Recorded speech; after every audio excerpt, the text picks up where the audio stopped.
Are we doing it? Yeah, Oh, go ahead. well, I came across Spectrum in a Bud Plant catalog. A copy would have been sent to Tour Books, and I saw a copy there. I'd heard about it because I had a lot of other people and friends that were in the first two.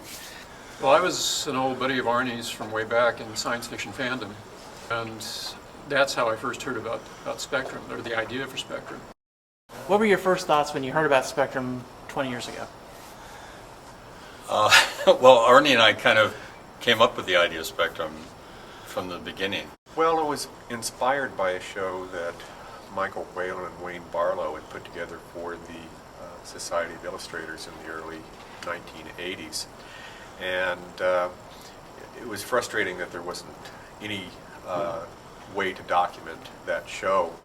A meeting between Arnie and I in a bar where we were discussing the future of science fiction and fantasy art and how it was going to get a wider range of appeal and get some critical notice. And we felt that the only way that it was going to get more generalized acceptance in the art world and in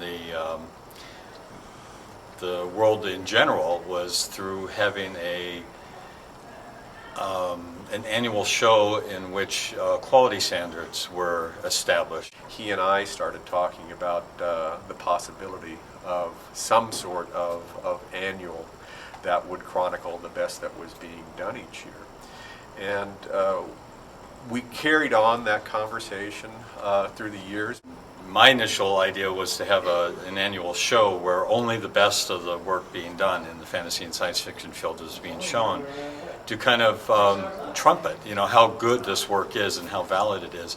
And Arnie took it and actually ran with it in the other direction and started by having an annual competition and a book. It was difficult to get any publisher that was really supportive of it.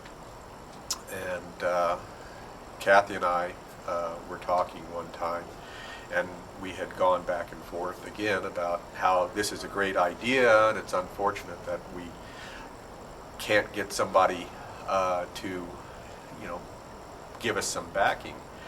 And Kathy said, let's forget about everybody else, let's just do it. And so we put together the first call for entries.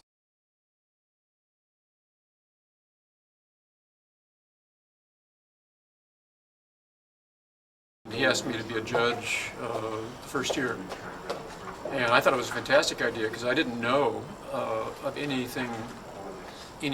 broad survey of the field that had been done like this or that was being done. So I think it filled a need, I think.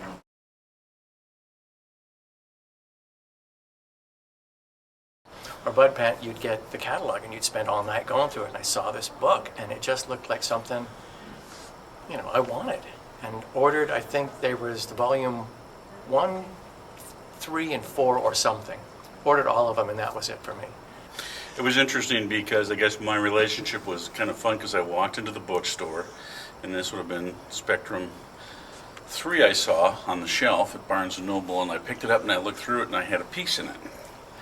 And I hadn't submitted, but the publisher that I'd been working with had submitted a piece and it got in. It was art that you never got to see, and the quality that you never got to see, and the variety that you never got to see. It was great. It really was an influence. It made me think differently about the thing I do. It's just a great book, and for me, when I was teaching, every year was always the book I would add to our library to stick on the shelf to show students, okay, here's contemporary fantasy art. There's some great stuff, so it's been, you get that big, nice, long shelf. I think when Spectrum came along, I was able to see work from so many different industries that I really had not been exposed to before. I hadn't really looked at comic work that much, and just seeing the gaming work and things that were outside of my little book world, and that just opened up so many more artists that I could work with and be influenced by and inspired by. Anybody who is interested in seeing what the best in fantasy art currently is refers to Spectrum first, and in 20 years it's accomplished exactly what Arnie and I had hoped that it would. But he's done all the legwork, not me.